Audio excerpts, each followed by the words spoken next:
Olá pessoal, sejam muito bem-vindos para mais um vídeo. Hoje nós veremos movimento retilíneo uniforme.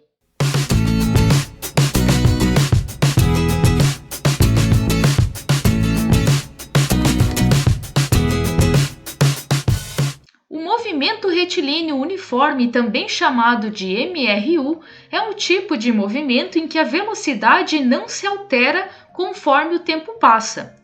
Resumindo, é todo um movimento onde a velocidade do corpo é constante, ou seja, é sempre o mesmo valor.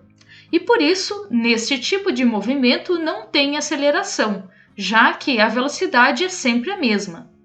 Observe que a velocidade do movimento não pode ser nula, ou seja, não pode ser zero, pois nessa condição o corpo, o móvel, estaria em repouso e aí estaria parado.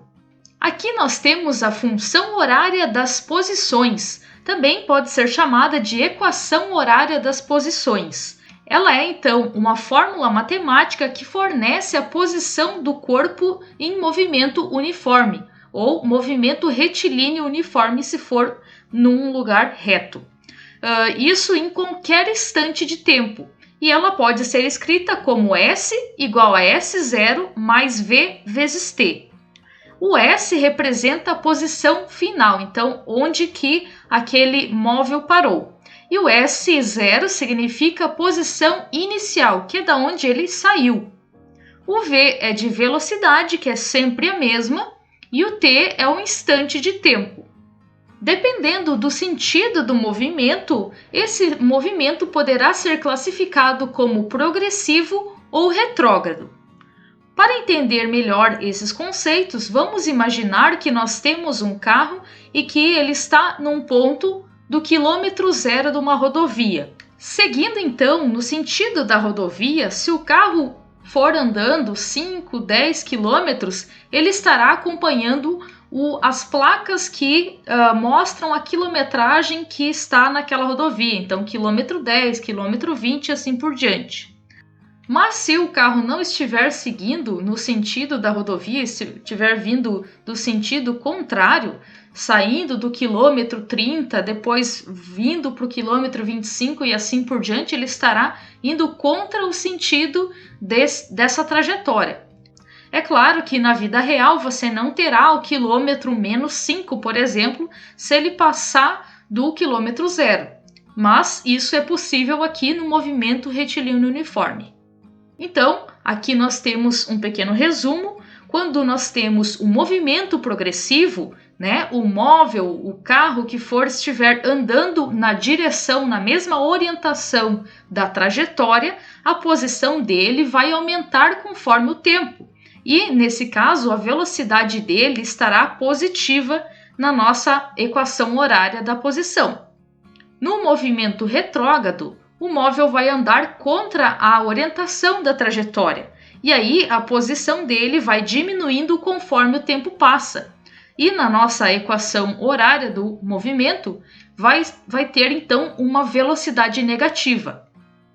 Nós entendemos que não existe velocidade negativa, então esse sinal é só para nos indicar a que orientação ele está indo, se ele está a favor ou contra a trajetória. Vejamos agora o primeiro exemplo envolvendo o movimento retilíneo uniforme. Nessa primeira questão, pede que a gente determine o valor da velocidade e da posição inicial, sabendo então das equações horárias que nos são dadas, e pede que a gente considere o SI, que é o Sistema Internacional de Unidades. É um sistema padrão de unidades, então vamos lembrar que as medidas padrão de comprimento são metros e de tempo são segundo. E assim a velocidade será metros por segundo quando a gente encontrar.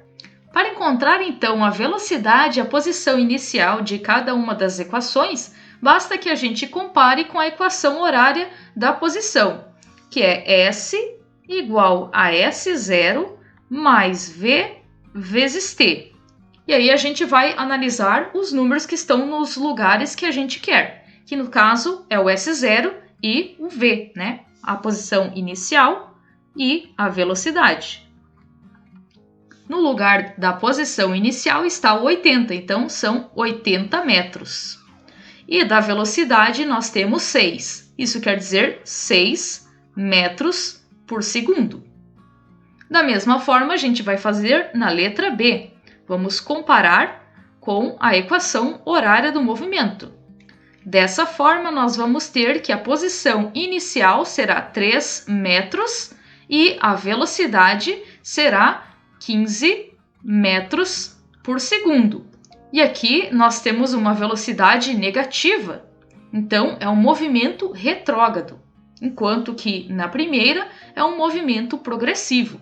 No nosso segundo exemplo, diz que um corpo movimenta-se com uma velocidade constante sobre uma trajetória retilínea, ou seja, é movimento retilíneo uniforme.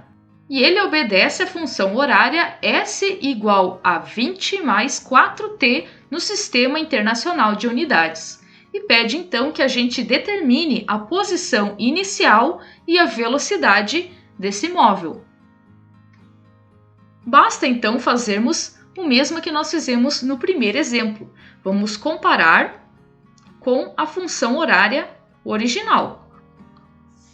Então, dessa forma, a posição inicial será 20 metros e a velocidade será 4 metros por segundo. No segundo item, pede que a gente determine a posição no instante de tempo de 5 segundos.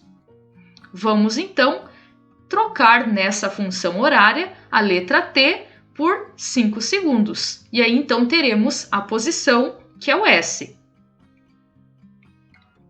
S igual a 20 mais 4t, que é 4 vezes o valor do t, que é 5. Fazemos a multiplicação, né? 4 vezes 5, que é 20, e obteremos então 40 metros, que é a posição no instante de tempo de 5 segundos. No terceiro item, pede que a gente determine um instante que o corpo passa pela posição 60 metros. Quando fala de instante, quer dizer instante de tempo. Então, na verdade, aqui a questão é qual é o tempo. E aqui nos diz a posição 60 metros, quer dizer que o S é 60. E o S0 nós já temos, né, a posição inicial, que é o 20, e a velocidade já está ali, que é 4 metros por segundo. Então, vamos substituir nessa equação a letra S por 60 para descobrir o valor do t. 60 igual a 20 mais 4t. Vamos então resolver essa equação e descobrir o valor de t. Podemos passar o 20 diminuindo para o outro lado ou subtrair 20 de cada lado dessa equação e teremos 60 menos 20 igual a 4t. 60 menos 20 é igual a 40 e do outro lado nós temos 4t. Agora, isolando a letra t, nós passamos o 4 dividindo e ficaremos com 40 dividido por 4, que nos dará o valor de tempo, que é 10 segundos. Agora, o terceiro exemplo nos diz que um trem de 200 metros de comprimento tem uma velocidade constante de 72 km por hora. Pede que a gente determine o tempo gasto por esse trem para ultrapassar completamente uma ponte de 50 metros de comprimento. Então, aqui nós temos desenhado o trem e a ponte. Vamos imaginar que esse trem vai atravessar a ponte. E aí, nós teremos, então, a posição final desse trem, que é o valor do comprimento da ponte mais o comprimento do trem, né? Porque ele precisa passar todo ele pela ponte. Ou seja, a posição final desse trem será 250 metros. Aqui nós tiramos o S. Bom, o S0, como você já deve estar imaginando, é o próprio zero, né? Porque ele não andou nada e depois atravessou toda a ponte. E assim, então, temos o S, que é 250, o S0 é 0, porque ele não tinha andado antes e depois atravessou, ou vai atravessar. A velocidade é 72 km por hora. Porém, aqui as nossas medidas estão em metros. Então, nós vamos ter que transformar, fazer uma conversão dessa velocidade para metros por segundo, para que todas as unidades fiquem na mesma medida. Para transformar quilômetros por hora, você vai dividir 72 por 3,6.